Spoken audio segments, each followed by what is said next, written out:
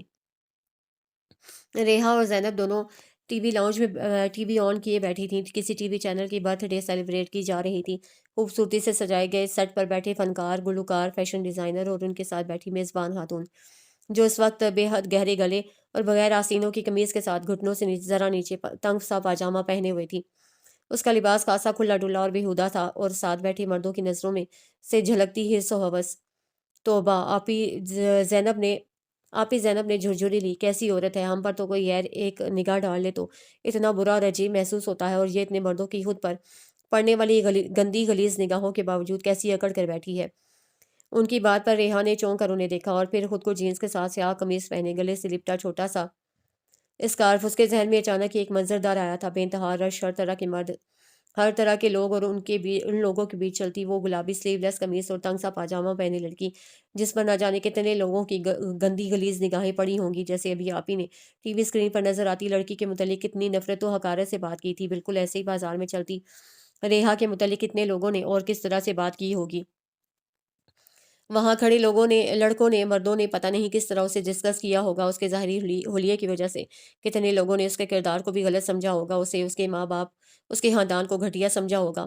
اگر کسی انسان کے ظاہری حلیہ سے اس کے خاندان، اس کے کردار کا اندازہ لگایا جاتا ہے، تو اب تک اس کے متعلق کیسے اندازے لگائے جاتے ہوں گے۔ عورت کو ایسا ہونا چاہیے کہ اس پر اٹھنے والی ہر نگاہ احترام اور عزت میں لپٹی ہوئی ہو۔ زینب آپی کے کہنے پر وہ خاموشی سے انہیں دیکھتی رہ گئی تھی۔ اسے گاؤں سے آئے تقریباً مہینہ ہو گیا تھا، اور ابھی بھی اس کا حویلی جانے کا کوئی پروگرام نہیں تھا۔ وہ تیار ہو کے نیچے آیا تو احسان صاحب ناشتے کی میز پر اس کے منتظر تھے۔ گاؤں کب جا رہے ہو؟ ان کے استفسار پر اس نے چونک کر انہیں دیکھا۔ فی الحال تو کوئی پروگرام نہیں۔ کیوں، آپ جا رہے ہیں؟ جواب دیتے ساتھ ہی اس نے پوچھا تھا۔ میرا نہیں، تمہارا جانا ضروری ہے، جسے اپنا پابند بنا کے وہاں چھوڑ آئے ہو، کچھ اس کی بھی خبر لو۔ بیوی ہے وہ تمہاری، اس کا خیال رکھنا تمہاری ذمہ داری ہے۔ ان کی بات سن کر وہ ہنس پڑا۔ ایسی باتیں آپ کے منہ سے اچھی نہیں لگتی بابا، سو اپنا اور میرا ٹائم ضائع مت کیجیے، وہ ہنس کر کہتا چلا گیا تھا، اور وہ ششدر سے بیٹھے رہ گئے۔ وہ اپنے چند جوڑے جو اس کے پاس تھے بکھرائے بیٹھی تھی۔ جینز شرٹس اور شادی اٹینڈ کرنے کے لیے جو ڈریسز بنوائے تھے سبھی آدھی آستینوں اور بغیر آستینوں کے تھے، اور جو اب تک اسی طرح کے لباس بہت خوشی اور پسند سے پہنتی تھی، اب یہی لباس پہننے کا اس کا دل نہیں چاہ رہا تھا۔ حیرت کی بات تھی، مگر ہوتا ہے نا بعض دفعہ کوئی ایک لمحہ، کوئی ایک بات، کوئی ایک واقعہ انسان کی سوچ کی تبدیلی کی وجہ بن جاتا ہے۔ ایسا ہی اس کے ساتھ ہوا تھا۔ وہی کپڑے جو وہ اب تک پہنتی آئی تھی اب وہی بےہودہ اور فحش لگ رہے تھے۔ ارے ریحا کیا کر رہی ہو؟ زینب نے اندر آتے ہوئے پوچھا۔ اس نے جواباً اپنی مشکل بتائی تھی۔ نو پرابلم ڈیئر، ابھی شاہان کو کال کرتے ہیں کہ اپنی مسز کے لیے زبردستی شاپنگ کر کے لاؤ۔ زینب نے چٹکی بجائی۔ نہیں پلیز، اس سے کچھ بھی کہنے کی ضرورت نہیں، اسے فوراً سے پیشتر منع کیا تھا۔ ارے ضرورت کیوں نہیں، مسز ہو تم اس کی ذمہ داری ہو۔ اس کے منع کرنے کے باوجود زینب نے شاہان کو کال ملا لی تھی۔ وہ زینب کو سیل پر مصروف چھوڑ کر باہر آ گئی تھی۔ سامنے ہی شاہان کے بڑے ابا بیٹھے ہوئے تھے۔ اس نے سیاہ چادر جو شاہان نے پہلے دن اسے دی تھی سلیقے سے اوڑھ رکھی تھی، وہ مزید درست کرتے انہیں سلام کیا تھا۔ وہ شفقت سے مسکراتے جواب میں سر ہلانے لگے تھے۔ ہاں بھائی، وہ نالائق کب تک آئے گا؟ انہوں نے شاہان کے متعلق پوچھا تھا، اور اس سے پہلے کہ وہ جواباً کچھ کہتی زینب چلی آئی تھیں۔ رہا یہ لو شاہان تمہارا نام وغیرہ پوچھنا چاہ رہا ہے۔ زینب نے زبردستی موبائل اس کے ہاتھ میں تھمایا۔ بڑے ابا کی وجہ سے اسے سیل کان سے لگا لیا، ورنہ دل تو چاہ رہا تھا کہ سامنے دیوار پر دے مارے۔ زینب باپی بھی نہ، بہت کوفت سے اس نے سوچا تھا۔ دوسری طرف خاموشی تھی، وہ اس کے بولنے کا منتظر تھا۔ کیسے ہیں آپ؟ بڑے ابا اور زینب باپی کی وجہ سے اسے ناچار کہنا پڑا۔ اگر میں کہوں کہ تمہاری تمام تر بد دعاؤں اور کوسلوں کے باوجود بالکل ٹھیک اور اچھا تو، بھاری آواز میں کہتا وہ اسے سلگا گیا، تو میں کہوں گی کہ آپ واقعی بہت سخت جان ہے، بالکل اپنے سخت دل کی طرح۔ سائڈ پر آ کر اس نے بھی جلے دل کے پھپھولے پھوڑے۔ اس نے کہہ لگایا، تم کیسی ہو؟ اگر میں کہوں آپ کے تمام مظالم کے باوجود زندہ اور بہت خوش، تو اسی کے انداز میں جواب دیا، میں تو خود یہی چاہتا ہوں کہ تم زندہ اور خوش رہو۔ مسکراتے لہجے میں اس نے کہا تو لب بھینچ گئے۔ پھر اس نے اسے ناپ وغیرہ پوچھا تھا۔ میں تمہارے لیے شاپنگ کر لوں گا، مگر کیا تم اسے قبول کر لو گی؟ اس کے لہجے کے طنز کو بہت اچھی طرح محسوس کیا تھا اس نے۔ کیا کروں، اس کے سوا کوئی راستہ بھی تو نہیں ہے، چڑ کر کہتے اسے فون بند کر دیا۔ اگلے دن ہی وہ بے تحاشا شاپنگ بیگز کے ساتھ حویلی آ پہنچا۔ اتنے دن کیوں لگائے شاہان؟ پتہ ہے کتنا مس کیا ہم نے تمہیں۔ آپ زینب کی بات پر اس نے ایک گہری نظر سپار سا چہرہ لیے سے ریحا پر ڈالی۔ واقعی گہری نظر سے اسے دیکھتا وہ آپی سے پوچھ رہا تھا۔ بالکل، انہوں نے مسکرا کر کہا۔ ویسے آپی، آپ کے بھائی کو ہر جگہ ہی مس کیا جاتا ہے۔ گاہے بگاہے اس پر نظر ڈالتا وہ آپی سے بول رہا تھا، کتنا خوش فہم بندہ ہے توبہ، دل ہی دل میں اس نے کوفت سے کہا۔ تو کر لی تم نے اپنی مرضی، دکھا دی ہر دھرمی، تم نے ثابت کر دیا شاہان کہ تم احسان علی کے بیٹے ہو۔ فون سے آتی آواز میں بے انتہا غصہ تھا۔ وہ اپنی ماں کی بات پر تلخی سے مسکرایا۔ نہیں ڈیئر مما، میں نے ثابت کر دیا کہ میں حمیرہ علی اور احسان علی کی اولاد ہوں، انہی کی طرح ضدی، انا پرست اور صرف اپنے لیے سوچنے والا۔ آپ ہر مرتبہ مجھے ہی کہتی ہیں نا کہ میں ضدی ہوں، انا پرست ہوں، مجھے جھکنا نہیں آتا، میں اپنی ذات سے ہٹ کر بھی کسی دوسرے کے متعلق نہیں سوچ سکتا۔ تو مما جان، یہ سب کچھ تو میں نے اپنے والدین سے سیکھا ہے، اپنے باپ سے ضد لی ہے میں نے، تو اپنی ماں سے انا بھی لی ہے۔ صرف اپنے متعلق سوچنا بھی میں نے آپ سے سیکھا ہے، اپنی ذات کے متعلق سوچتے آپ نے ایک بار بھی اس 8 سال کے بچے کے متعلق سوچا تھا جو کوئی اور نہیں، آپ کا اپنا بیٹا تھا؟ آپ کا اپنا خون، کس کے رحم و کرم پر چھوڑ کر آپ وہاں سے نکل آئی تھیں اپنی انا، اپنی ضد کے باعث؟ ایک بار بھی آپ نے نہیں سوچا آپ کا بیٹا کس کے سہارے رہے گا، اس کا خیال کون رکھے گا، اس کے کھانے پینے، اس کی اسکولنگ، اس کی تربیت، ان سب چیزوں کی فکر کون کرے گا؟ وہ 8 سال کا بچہ جو اپنی ماں سے لپٹ کر سوتا ہے، اپنی ماں کے جانے کے بعد رات کو ڈر لگنے پر کس کے ساتھ لپٹ کر سوئے گا؟ اسے جب چوٹ لگے گی تو روتا ہوا کس کے پاس جائے گا؟ جس ضدی شخص کو آپ نے چھوڑا تھا، تو آپ اپنے بیٹے کو اس شخص کے پاس کیوں چھوڑ دیا؟ ایک پل بھی یہ نہیں سوچا کہ وہ ضدی انسان آپ کے بیٹے کی کیسی تربیت کرے گا؟ مگر نہیں، آپ کو صرف اپنی ذات سے غرض تھی۔ یہ خود غرضی میں نے اپنی ماں کے عمل سے ہی سیکھی تھی۔ آپ کہتی ہیں میں سخت دل ہوں، کیا کبھی آپ نے سوچا مجھے ایسا کس نے بنایا؟ بہت ٹوٹے ہوئے انداز میں کہتا وہ فون بند کر چکا تھا۔ باہر کھڑی ریحا دبے پاؤں واپس مڑ گئی۔ وہ دوبارہ کمرے میں داخل ہوئی تو وہ مدہوش تھا، بیڈ پر سویا ہوا تھا۔ حرام مشروب پینا اس کی عادت تھی یا نہیں، مگر آج اس نے اپنے اندر پھیلے غم سے گھبرا کر پی لی تھی۔ وہ آہستہ قدموں سے چلتی اس کے قریب آ کھڑی ہوئی۔ بے خبری سے سوئے شاہان کی آنکھیں بند تھیں، اس کے سیاہ بال اس کے ماتھے پر بکھرے ہوئے تھے، اس کے چہرے پر ہر وقت پھیلی مغروریت اور سختی اس وقت مفقود تھی، جس کی وجہ سے اس کا دلکش چہرہ اور بھی پیارا لگ رہا تھا۔ وہ یک ٹک اسے دیکھے گئی۔ آج اس سمے وہ شاہان علی کے لیے اپنے دل میں نفرت نہیں، کچھ اور محسوس کر رہی تھی، ترحم، ہمدردی، پتہ نہیں کیا۔ آج وہ اس کے اندر چھپے ایک دوسرے شخص سے انجانے میں ہی آگاہ ہوئی تھی، اور اس آگاہی نے اسے عجیب سے محسوسات سے دوچار کر دیا تھا۔ صبح وہ بالکل نارمل سا اٹھا تھا اور ناشتہ کرتے ہی واپسی کے لیے پر تول رہا تھا۔ کچھ دن تو رہتے نا یار، اتنی جلدی بھی کیا ہے؟ بڑے ابا کے اصرار پر وہ انہیں اپنی مجبوری بتانے لگا۔ انہوں نے اس بات میں سر ہلایا۔ ریحا نے ایک نظر اس پر ڈالی۔ بڑے ابا کے ساتھ بیٹھا وہ وہی مغرور سا شاہان تھا۔ رات سے لے کر اب تک وہ یوں ہی ایک زاویے پر بیٹھی ہوئی تھیں، عجیب ٹوٹے انداز میں کسی نے ان کی پوری ہستی کو ہلا دیا تھا۔ کون؟ ان کا اپنا بیٹا، اپنا خون، جسے انہوں نے ہمیشہ احسان علی کا بیٹا جانا۔ اپنی کوکھ سے جنم دینے والے بیٹے کو انہوں نے صرف احسان علی کا خون جانا تھا۔ وہ ہمیشہ کہتی تھیں وہ احسان علی کا خون ہے، اسی کی ضد، اسی کی انا لے کر وہ اس دنیا میں آیا ہے۔ تو جب احسان علی کو چھوڑا تو اس بیٹے کو بھی چھوڑ دیا، وہ جو ان کا اپنا سگا بیٹا تھا۔ انہیں ہمیشہ لگتا تھا ان کے ساتھ ظلم ہوا، زیادتی ہوئی۔ احسان علی نے حمیرہ علی کے ساتھ زیادتی کی، ظلم کیا، پر آج انہیں لگ رہا تھا زیادتی، ظلم اور ناانصافی تو احسان علی اور حمیرہ علی نے کی اپنے بیٹے شاہان علی کے ساتھ، جس کے چند الفاظ نے ان سے ان کی ذات کا زوم چھین لیا تھا۔ وہ پورے قد سے ڈھہ گئی تھیں۔ حمیرہ اپنے ماں باپ کی سب سے آخری اولاد تھیں۔ ان سے پہلے ان کے دو بڑے بھائی تھے، سرفراز اور شہزاد۔ حمیرہ شروع سے ہی اپنے ماں باپ کے ساتھ بھائیوں کی بھی لاڈلی تھیں، اور اسی لاڈ پیار کے باعث وہ کچھ لاپرواہ سی تھیں۔ ماں باپ کی شفقت کے سائے تلے پلتے کب بچپن چھوٹا اور جوانی نے انگلی تھامی پتہ ہی نہ چلا تھا۔ ہاں، مگر ان کی اٹھان غضب کی تھی۔ گوری رنگت، بڑی بڑی آنکھیں، ریشمی زلفیں اور لامبا قد، وہ بے حد حسین تھیں۔ تبھی تو پہلی نظر پڑتے ہی احسان علی دل ہار گئے تھے۔ احسان اپنے چاروں بھائیوں میں سب سے چھوٹے تھے، کچھ کھلنڈری اور لاپرواہ طبیعت کے ساتھ بلا کے ضدی بھی تھے، جو ٹھان لیتے بس کر گزرتے تھے۔ نہ راہ میں آنے والی مشکلوں کی فکر، نہ نتیجے کی پرواہ، جو من میں آتا بس وہی کر گزرنے کی دھن لگ جاتی تھی۔ حمیرہ علی کو دیکھنے کے بعد فوراً ماں باپ سے ضد کی کہ شادی کرنی ہے تو بس حمیرہ سے۔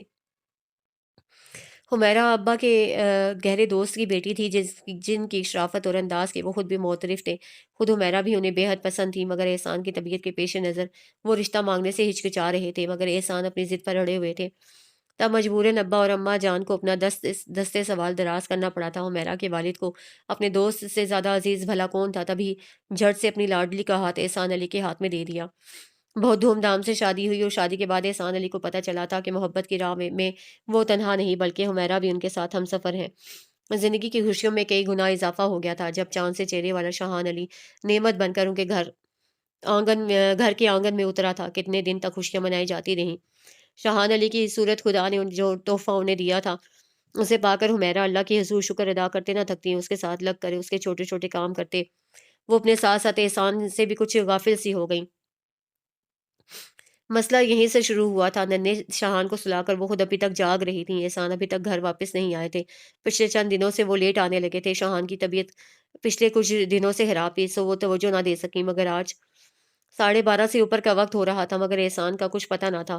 وہ پریشانی سے کبھی وال کلاک اور کبھی بند دروازے کو دیکھتی تھیں۔ 1:30 بجے احسان واپس آ گئے، مگر بیگانہ ہوتے حواس اور لڑکھڑاتے قدموں کے ساتھ۔ حیرتوں کے کئی پہاڑ حمیرہ پر ٹوٹے تھے۔ احسان، آپ نے نشہ کیا؟ حیرت سے وہ انہیں دیکھ رہی تھی جو آتے ساتھ ہی بے سدھ پڑے تھے۔ دوسرے دن انہوں نے حمیرہ سے معافی تلافی کی تھی۔ آئی ایم سوری یار، وہ دوستوں نے زبردستی پلا دیا، آئندہ ایسا کبھی نہیں ہوگا۔ ان کا ہاتھ پکڑ کر انہوں نے وعدہ کیا تھا، مگر وعدہ تو ہوتا ہی ٹوٹنے کے لیے ہے، سو بہت جلد ٹوٹ گیا اور پھر یہ ان کا معمول بن گیا۔ ہر دوسرے تیسرے دن وہ ہوش و حواس گوائے گھر لوٹتے۔ پہلے پہل تو معافی بھی مانگ لیتے، شرمندہ ہوتے، مگر اب اکھڑنے لگے تھے۔ ہاں کرتا ہوں نشا، کر لو جو تم نے کرنا ہے۔ حمیرہ کے کچھ کہنے پر وہ حتے سے اکھڑے تھے۔ بیوی ہو، بیوی بن کر رہو تو بہتر ہے، ورنہ… بہت غصے سے دھمکی دیتے وہ باہر نکل گئے۔ تب وہ پھوٹ پھوٹ کر رو رہیں۔ انہی دنوں جب شاہان 5 سال کا تھا، حمیرہ کو اپنی والدہ کی بیماری کی اطلاع ملی تھی۔ وہ فوراً چلی آئیں۔ اماں نے بہت محبت سے ان سے اپنی آخری خواہش بیان کی تھی، ریحا کو اپنی بہو بنانے کی، جو 4 سال کی تھی۔ تب سرفراز بھائی کے ساتھ حمیرہ نے بھی اپنی ماں کی آخری خواہش پر سر جھکا دیا تھا۔ حویلی سے بہت دھوم دھام کے ساتھ وہ لوگ آئے تھے اور ریحا کا نکاح شاہان کے ساتھ کر دیا گیا۔ اس رشتے سے سبھی بہت خوش تھے، خود حمیرہ بھی، جن کی جان اپنی پیاری سی بھتیجے میں تھی۔ اماں کے انتقال کے بعد وہ 3 ماہ تک ابا کے گھر رہی تھی۔ اس عرصے میں احسان فقط چند بار ہی ان سے ملنے آئے تھے۔ 3 ماہ بعد وہ سوگوار سی لوٹ آئیں۔ احسان کی ابھی تک وہی روش تھی، بلکہ اب ان کی ضد، ان کی ہٹ دھرمی میں اضافہ ہو گیا تھا۔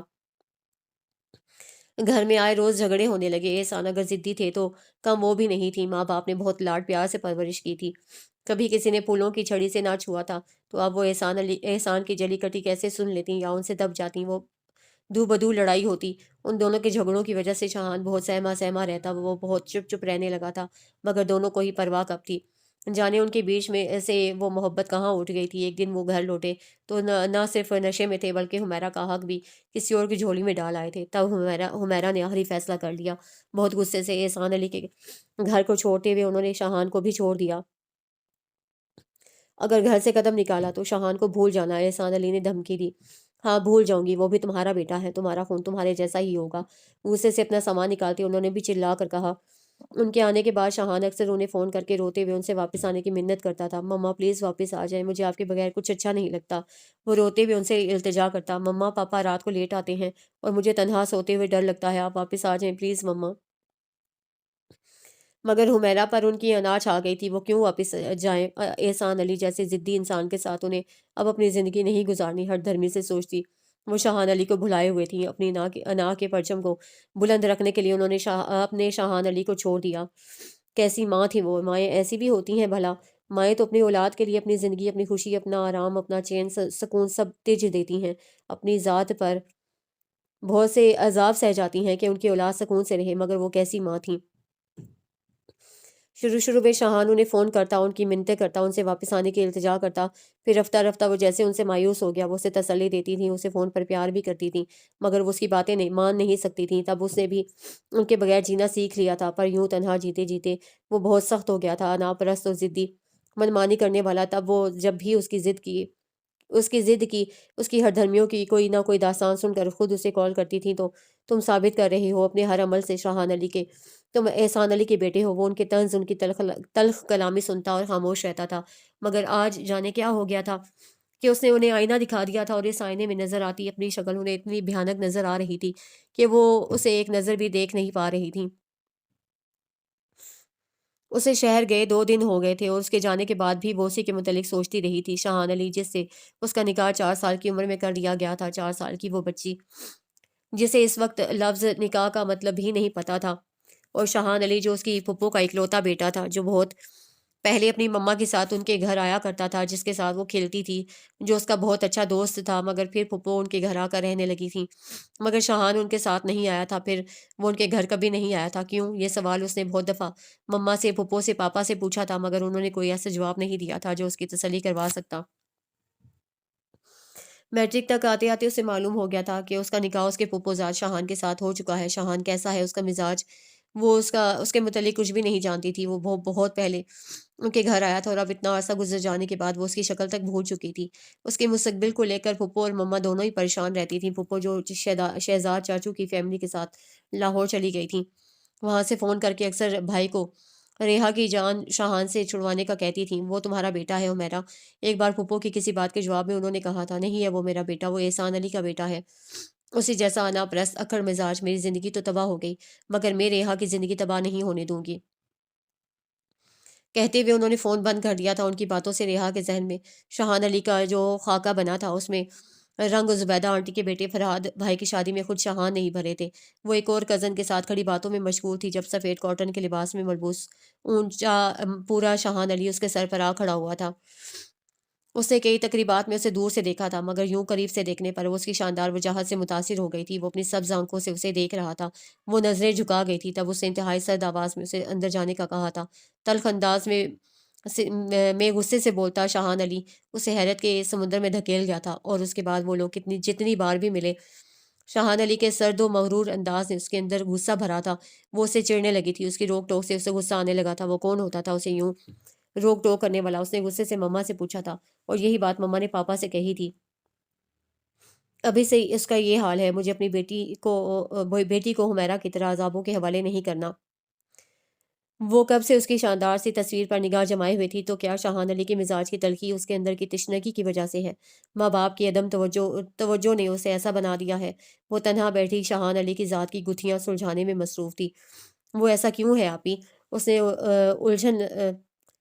نے وہ الجھن زینب کے سامنے رکھ دی تھی۔ تمہیں کیا لگتا ہے ریحا؟ انہوں نے جواباً اس سے پوچھا تھا۔ میں اس کی ذات کے بہت سارے پہلوؤں سے آگاہ نہیں، آپ تو سب جانتی ہیں نا، اس نے ان کی طرف دیکھتے ہوئے کہا۔ پتہ ہے ریحا، یہ جو میاں بیوی کے لڑائی جھگڑے، ان کی ناچاکی ہوتی ہے نا، یہ خود ان کی زندگی تو ڈسٹرب کرتی ہے، مگر یہ سب سے زیادہ اور برا اثر ان کی اولاد پر ڈالتی ہے۔ ماں باپ کے لڑائی جھگڑے بچوں کی نفسیات پر، ان کے ذہن پر کتنا برا اثر ڈالتے ہیں۔ یہ والدین جان جائیں تو بہت کچھ برداشت کر لیں، خاموشی سے سہ لیں، مگر یوں کبھی دو بدو لڑائی نہ کریں۔ والدین کے درمیان ہونے والی جنگ، چاہے انا کی ہو، حقوق کی ہو، معاشی یا گھریلو مسائل کی وجہ سے ہو، بچوں پر 2 طرح سے اثر ڈالتی ہے۔ ایسے بچے جن کے ماں باپ یوں آپس میں اختلاف کے باعث لڑیں جھگڑیں، ایسے بچے یا تو بہت دبو قسم کی شخصیت بن جا کر ابھرتے ہیں، وہ زندگی اور اس کی مشکلات کا مقابلہ نہیں کر پاتے، یا پھر وہ بہت نڈر، جھگڑالو، ضدی قسم کے انسان بن کر ابھرتے ہیں۔ جن کے دل میں کسی دوسرے کے لیے کوئی ہمدردی نہیں ہوتی، وہ صرف اپنی غرض کے بندے بن جاتے ہیں۔ یہ دونوں صورتیں ہی خطرناک ہوتی ہیں۔ شاہان کے ساتھ بھی یہی ہوا، وہ بھی اپنے والدین کے اختلاف، ان کے لڑائی جھگڑوں کی نظر ہوا۔ تمہیں پتہ ہے جب حمیرہ چاچی روٹ کر گئی تھیں تب بڑے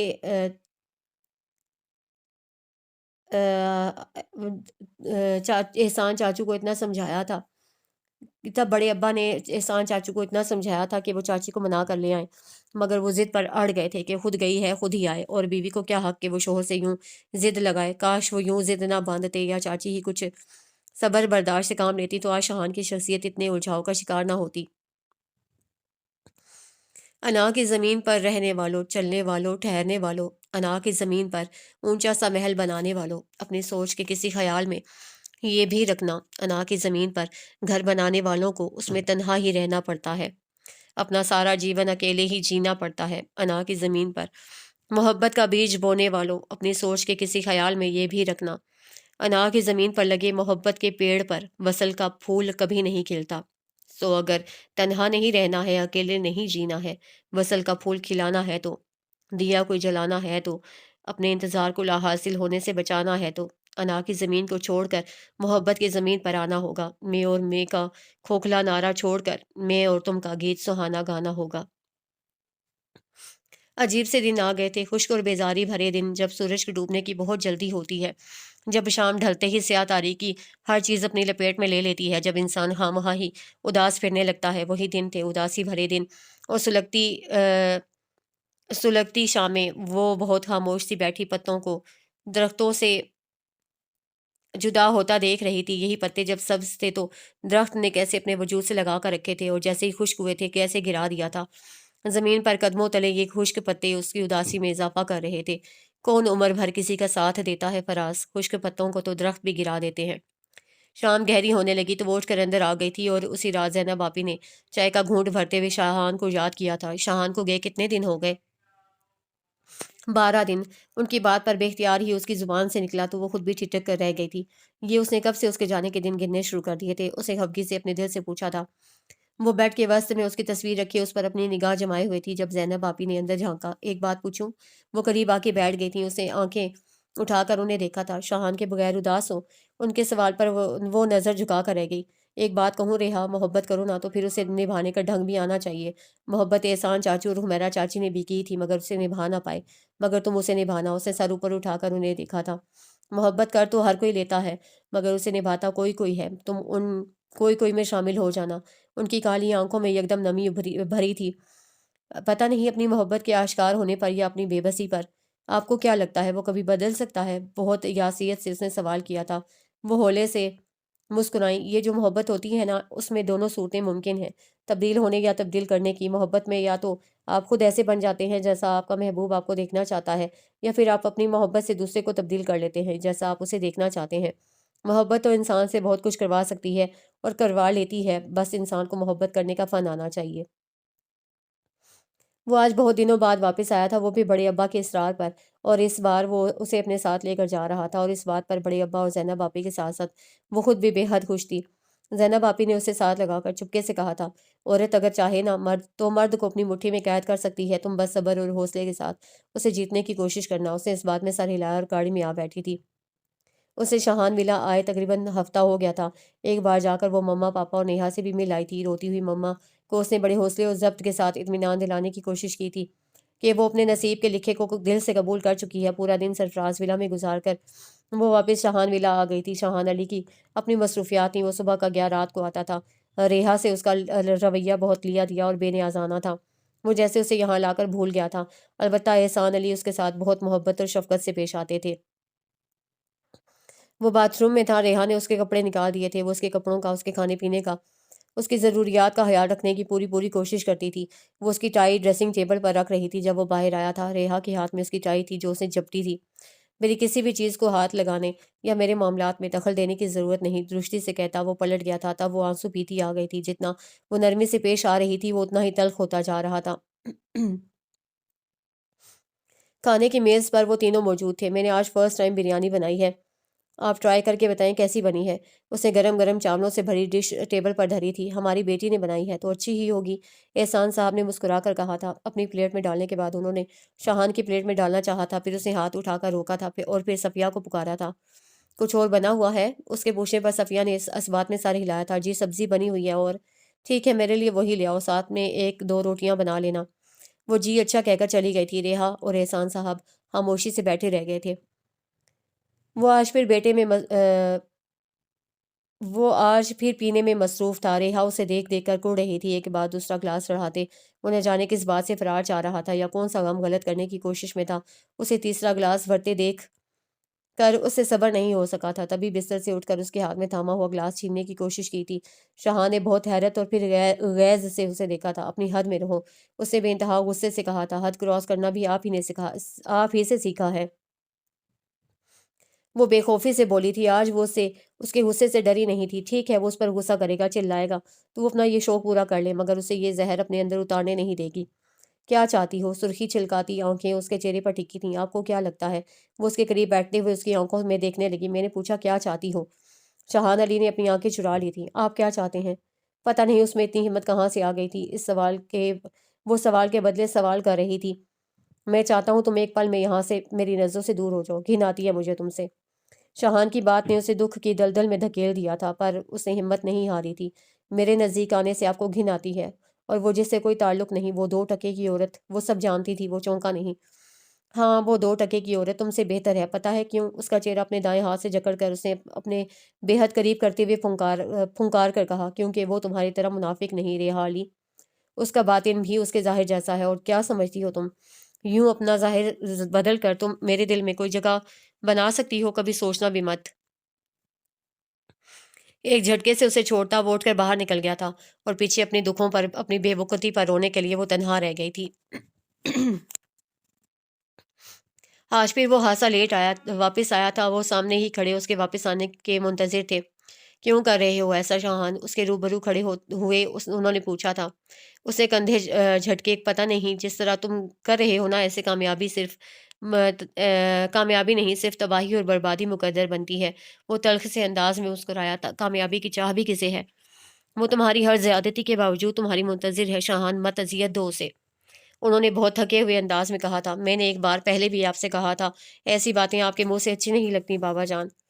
اس کی بات پر انہوں نے بہت دکھ بھرے انداز میں اس کی سمت دیکھا تھا۔ جانتا ہوں، وہ تھکے تھکے سے وہیں سیڑھیوں پر ہی بیٹھ گئے تھے، اسی لیے چاہتا ہوں جو غلطی میں نے کی وہ تم کبھی نہ کرو۔ میں تمہیں اس غلطی میں چھپی تباہی کے بعد ہونے والے دکھ میں پوشیدہ پچھتاوے، اور پچھتاوے کے بعد ہونے والی مسلسل اذیت سے بچانا چاہتا ہوں، اس اذیت سے جو پچھلے کئی برسوں سے میرا مقدر بنی ہوئی ہے۔ میں غلط تھا شاہان، اسی لیے آج خالی ہاتھ کھڑا ہوں۔ میں نہیں چاہتا کل تم بھی میری جگہ کھڑے ہو۔ میں روہینہ سے شادی کر رہا ہوں۔ وہ نہ اسے پوچھ رہا تھا نہ بتا رہا تھا، وہ تو دوسری طرف موجود احسن کو آگاہ کر رہا تھا۔ وہ اپنی جگہ پر کھڑے کھڑے ہی زلزلوں کی زد میں تھی۔ اس کے خوبصورت چہرے پر یکدم ہی ڈر خوف پھیل گیا تھا۔ شاہان علی نے ایک نگاہ قریب کھڑی ریحا پر ڈالی اور باہر نکل گیا تھا۔ وہ اس کے ساتھ یوں بھی کر سکتا تھا، ایسے سزا بھی دے سکتا تھا۔ کب سوچا تھا اس نے یہ؟ اس نے اپنے اور اس کے بیچ بہت فاصلے رکھے تھے، مگر یوں وہ اتنی دور چلا جائے گا اسے کب معلوم تھا؟ کیا وہ اپنے حق کے لیے ذرا سی جنگ بھی نہیں لڑے گی؟ نہیں، وہ اتنی آسانی سے ہار نہیں مانے گی، کبھی نہیں۔ اپنے بہتے آنسوؤں کو صاف کرتے اسے مضبوطی سے سوچا تھا۔ وہ اپنا موبائل نیچے ہی چھوڑ کر اوپر اپنے بیڈ روم میں گیا تھا، اور کچن سے اسے دیکھتی ریحا کے لیے یہ بہترین موقع تھا۔ وہ تیر کی سی تیزی سے باہر نکل آئی تھی۔ اس نے موبائل اٹھا کر اس نے جلدی جلدی روہینہ کا نمبر سرچ کیا تھا۔ بہت تیزی کے ساتھ وہ نمبر اپنے سیل میں محفوظ کر کے واپس پلٹ گئی تھی۔ جی کون؟ شاہان کے جانے کے بعد اس نے اپنے بیڈ روم کی کھڑکی کھول کر کھڑی ہوئی وہ روہینہ کا نمبر ڈائل کر کے دوسری طرف سے فون اٹھانے کی منتظر تھی۔ مسز شاہان علی۔ دوسری طرف سے پوچھے گئے سوال کا اس نے بہت خود اعتماد سے جواب دیا تھا۔ دوسری طرف ایک پل کے لیے خاموشی چھا گئی۔ خاموش کیوں ہو گئی؟ تمہیں اندازہ نہیں تھا کہ میں تمہیں کال کر سکتی ہوں، یا پھر تمہیں لگتا ہے کہ تم شاہان کو مجھ سے چھین لو گی اور میں خاموش رہوں گی؟ اس نے طنز سے کہا۔ تو دوسری سمت پہلی خاموشی ٹوٹی۔ جو تمہارا ہے اسے تم سے کوئی نہیں چھین سکتا، البتہ جو تمہارا ہے ہی نہیں وہ کوئی لاکھ چاہ کر بھی تمہیں دے نہیں سکتا۔ روہینہ کی بات نے اس کے اندر آگ لگا دی تھی۔ طنز کر رہی ہو؟ اس سے سلگ کر پوچھا۔ نہیں، حقیقت بیان کر رہی ہوں۔ دوسری طرف سے بہت نرمی سے کہا گیا تھا۔ خیر، ہمیں یاد کرنے کا مقصد، ملنا چاہتی ہوں میں تم سے، تم آؤ گی یا میں آؤں؟ اپنے غصے پر ضبط کرتے اسے کہا تھا، ہمارے گھر کے دروازے ہر وقت اور ہر کسی کے لیے نہیں کھلتے، مگر تمہارے ساتھ جس شخص کا حوالہ ہے نا، اس کے لیے گھر تو کیا دل تک کے دروازے کھلے ہیں، جب چاہو آ جاؤ۔ براؤن کلر کے کپڑوں میں ملبوس اس نے ہلکا سا میک اپ کیا اور ڈرائیور کے ساتھ اسے ملنے چلی آئی تھی۔ بے حد غصے کے عالم میں وہ روہینہ کے گھر داخل ہوئی تھی، جی چاہ رہا تھا لمحوں میں اس عورت کو ختم کر ڈالے۔ سادگی سے سجے ڈرائنگ روم میں بیٹھی وہ غصے اور بے چینی سے روہینہ شاہ کی آمد کی منتظر تھی۔ تبھی وہ چلی آئی تھی اور اسے دیکھتے ہی ریحا بے اختیار صوفے سے اٹھ کھڑی ہوئی تھی، بے حد حیرت سے کھڑی وہ اپنے سامنے موجود اس حسن کے دلکش پیکر کو دیکھے جا رہی تھی۔ کیوں ملنا چاہتی تھی ہم سے؟ روہینہ شاہ نے سکوت توڑا تھا۔ وہ دونوں ابھی تک آمنے سامنے کھڑی تھیں، دیکھنا چاہتی تھی اس عورت کو جس کی تصویر شاہان علی کے دل پر نقش ہے۔ اس کے چہرے پر نظریں گاڑے ریحا علی نے جواب دیا تھا، روہینہ شاہ نے ایک گہری سانس بھری تھی۔ ایک منٹ۔ وہ واپس مڑ گئی تھی جبکہ ریحا صوفے پر آ بیٹھی تھی۔ وہ اس عورت سے لڑنے آئی تھی، اسے بتانے آئی تھی کہ شاہان علی صرف اس کا ہے، مگر اب اس کے سامنے خاموش کھڑی تھی۔ پتہ نہیں اس عورت کے وجود میں ایسی کون سی بات تھی۔ تو دیکھو، وہ نظریں جھکائے بیٹھی تھی جب روہینہ شاہ نے اس کے قریب آ کے کہا تھا، یہ ہے وہ عورت جو شاہان علی کے دل پر نقش ہے۔ اس نے نظر اٹھا کر دیکھا، صاف چمکتے شیشے میں اس کی شبیہ واضح تھی۔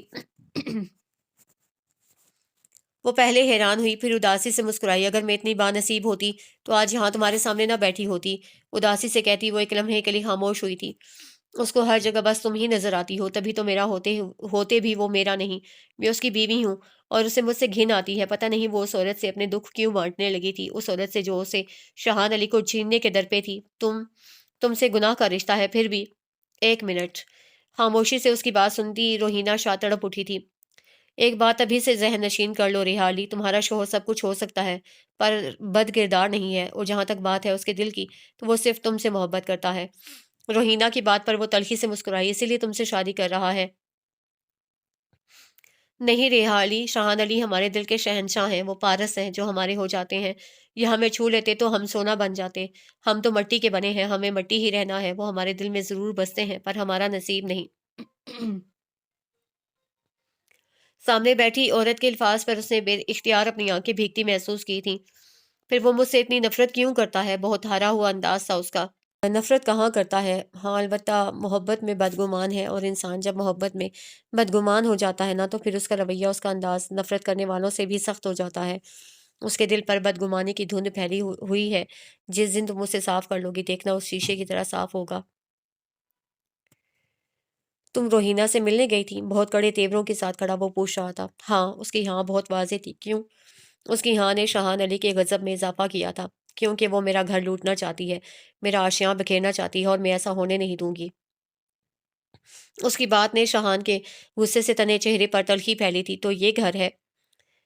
آپ کے لیے نہ صحیح میرے لیے ہے۔ وہ بھی آج تن کے کھڑی تھی۔ بڑا غرور ہے اس گھر پہ، اگر میں چاہوں تو پل میں توڑ سکتا ہوں۔ اس کی بات پر ریحا نے اسے آنکھ اٹھا کر دیکھا تھا۔ بس اسی بات کا زوم ہے نا آپ کو؟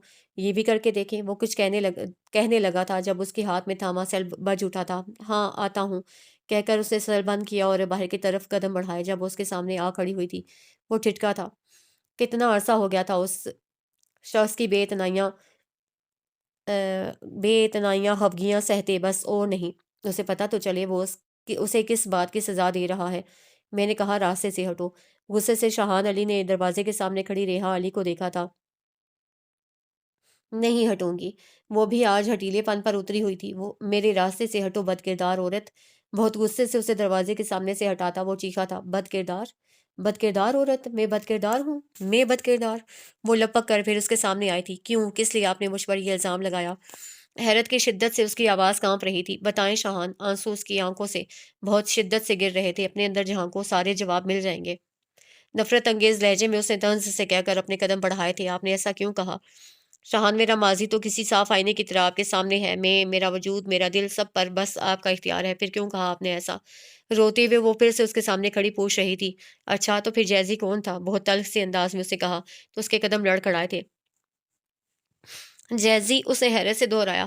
تو وہ اس پر جیزی کے حوالے سے شک کر رہا تھا، الزام لگا رہا تھا؟ جیزی جو اس کا کلاس فیلو اور ایک اچھا دوست تھا؟ بس میرا جیزی سے یا کسی بھی دوسرے مرد سے ایسا کوئی تعلق نہیں ہے، وہ صرف میرا دوست تھا۔ میرا نکاح آپ سے ہوا تھا اور میں اس بات سے باعلم تھی۔ پھر میں یوں کیسے کر سکتی تھی؟ آپ ایسا سوچ بھی کیسے سکتے ہیں؟ وہ روتے ہوئے اس کے قدموں میں بیٹھی، اس کی بدگمانیاں دور کرنے کی کوشش کرتی ریحا علی کو اس نے تنفر سے دیکھا تھا۔ مجھے تمہاری کہانیاں نہیں سنی، بہت نفرت اور بیزاریت سے کہتے وہ ایک جھٹکے سے وہاں سے باہر نکل آیا تھا۔ وہ بہت روتے ہوئے ان کے سینے سے لگی تھی۔ میں نے کہا تھا نا پاپا، وہ پتھر ہے، اور پتھر کب نرم ہوا کرتے ہیں، وہ یا تو ٹوٹ جاتے ہیں یا توڑ دیتے ہیں۔ دیکھیں اس نے مجھے توڑ دیا پاپا، ریزہ ریزہ کر دیا۔ شدت سے روتے ہوئے کہتی ریحا علی سرفراز علی کے سینے سے لگی ماتم کنا تھی۔ مجھ سے شادی کرو گی؟ اپنی سبز آنکھیں روہینہ شاہ کے وجود پر ٹکاتے اس نے پوچھا تھا۔ جن سے محبت کی جاتی ہے نہ انہیں اذیت سے انتظار کی سولی پر نہیں لٹکایا جاتا، ہلکے سے مسکرا کر اسے جواب دیا تھا۔ اسی لیے تو تمہیں اس اذیت اور انتظار سے بچانا چاہتا ہوں۔ ہم جو کہہ رہے ہیں آپ جانتے ہیں؟ نہیں، میں کچھ نہیں جانتا سوائے اس ایک بات یا سوال کے کہ تم مجھ سے شادی کرو گی۔ اسے اپنا سوال دہرایا تھا۔ اگر آپ ہماری محبت میں ایسا کہہ رہے ہوتے تو شاید نہیں، یقیناً ہم خود کو اس کائنات کی خوش نصیب عورت گردانتے، مگر آپ ایسا ہماری محبت میں نہیں بلکہ ریحا علی کی ضد میں کہہ رہے ہیں۔ روہینہ کی بات پر اسے تلخی سے سر جھٹکا تھا۔ جو میں نے پوچھا ہے اس کا جواب دو، مجھ سے شادی کرو گی؟ وہ ایک گہری سانس لیتی کھڑکی کے سامنے کھڑی ہوئی تھی۔ وہ منتظر سا بیٹھا تھا۔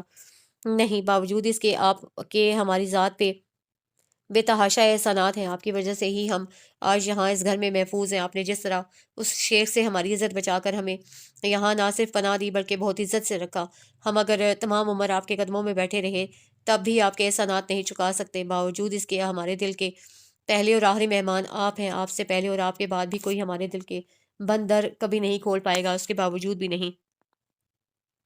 محبت بھی کرتی ہو اور انکار بھی کرتی ہو؟ شاہان علی کے اس سوال پر وہ آنکھوں کی نمی صاف کرتی پلٹی تھی۔ ہاں، محبت کرتے ہیں، اسی لیے محبت کی بددعا سے ڈر لگتا ہے، کسی کے دل میں بسی محبت کو رلانے سے ڈر لگتا ہے۔ وہ مجھ سے محبت نہیں کرتی۔ پہلے اپنے دل سے بدگمانی جھٹک کر اپنے اندر جھانکیں، پھر پتہ چلے گا آپ کو۔ آپ کے دل میں ریحا کی علاوہ کوئی نہیں، اور وہ بھی صرف آپ کو چاہتی ہے۔ بدگمان مت ہو شاہان، اور انا کی یہ جنگ چھوڑ کر اس کی طرف لوٹ جائیں جو آپ کا نصیب ہے۔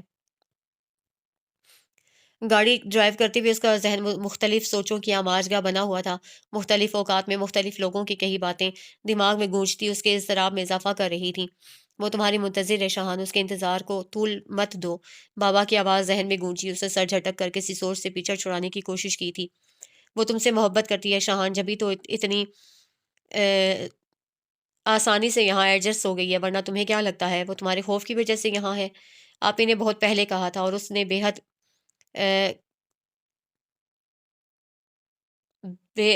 بنتے ہوئے انہیں جھٹلایا تھا۔ اس سے محبت نہیں کرتے تو اسے گھر میں کیوں لا بسایا ہے؟ احسن کے سوال کے جواب میں اسے سر جھٹکتے اسے جھٹلایا تھا۔ میں اس کا غرور توڑنا چاہتا تھا۔ کیا واقعی؟ احسن کے ساتھ ساتھ اس کے اپنے دل نے بھی پوچھا تھا۔ میں، میرا وجود، میرا دل، سب پر بس آپ کا اختیار ہے شاہان۔ روتے ہوئے کسی نے التجا کی تھی۔ اس کے وجود میں اضطراب بڑھا۔ تیزی سے موڑ کاٹتے ہوئے وہ ایک پل کو ڈگمگایا تھا، اور وہی ایک پل دھماکے کی آواز دور تک گونجی تھی۔ بیگانہ ہوتے حواس کے ساتھ اس نے بہت سے قدموں کو اپنی طرف آتے دیکھا تھا۔ یک ٹھنڈے کوریڈور میں موجود ان سب لوگوں کے ہاتھ اس کی سلامتی مانگنے کے لیے اٹھے ہوئے تھے۔ بڑے ابا زینب آپی گاؤں سے آ گئے تھے، اور دونوں ہی اب مسلح بچھائے اپنے رب سے اس کی زندگی کی، اس کی سلامتی کی بھیک مانگ رہے تھے۔ سرفراز علی بہت پریشانی سے بھاگ دوڑ کرتے ان سب کو تسلی بھی دے رہے تھے۔ حمیرہ علی بہتی آنکھوں اور کانپتے لبوں کے ساتھ اپنے قریب کھڑے احسان علی سے بار بار ایک ہی سوال کیے جا رہی تھیں۔ وہ ٹھیک تو ہو جائے گا نا احسان؟ اسے کچھ ہوگا تو نہیں؟ وہ ان کا سرد ہاتھ تھامے تسلیاں دیے جا رہے تھے۔ آسیہ بیگم ہاتھ میں تسبیح لیے مسلسل مناجات میں مصروف تھیں، اور ان سے ذرا ہٹ کر بیٹھی ریحا علی جو اس وقت وہاں موجود ہوتے بھی وہاں کہیں نہیں تھی، ڈرے دل کے ساتھ خوف اور بے یقینی کی ردا اوڑھے وہ بند آنکھوں کے ساتھ اپنے رب کی طرف متوجہ تھی۔ مبارک ہو، ڈاکٹر کے ان الفاظ نے ان سب کے تن مردہ میں جان ڈال دی تھی۔ آپ کے پیشنٹ کو ہوش آ گیا ہے، وہ اب خطرے سے باہر ہیں۔ دل بے اختیار ہی اپنے رب رحمان کے سامنے سجدہ ریز ہو گیا تھا۔ میں نے آج تک تمہیں کچھ نہیں دیا، وہ ممتا تک نہیں جو تمہارا حق تھی، اس کے باوجود میں آج تم سے کچھ مانگنا چاہتی ہوں۔ شاہان، مجھے اپنی ماں کو اس کی تمام کوتاہیوں غلطیوں کے لیے معاف کر دو بیٹا۔ انہوں نے روتے ہوئے التجا کی تھی، اس نے فوراً ان کے ہاتھ تھام لیے تھے۔ آپ کیسی باتیں کر رہی ہیں مما؟ اس نے اٹھنے کی کوشش کی تھی۔ لیٹے رہو شاہان، ابھی ڈاکٹرز نے تمہیں یوں اٹھنے بیٹھنے سے منع کیا ہے۔ پاس ہی کھڑے احسان علی فوراً آگے بڑھے تھے۔ ریحا، شاہان کے لیے سوپ بنا دیا بیٹا؟ کمرے سے باہر آتے حمیرہ نے پوچھا تھا۔ جی پھپھو، وہ کچن سے نکلی تھی۔ اوکے تو بیٹا اندر لے جاؤ، جی کہہ کر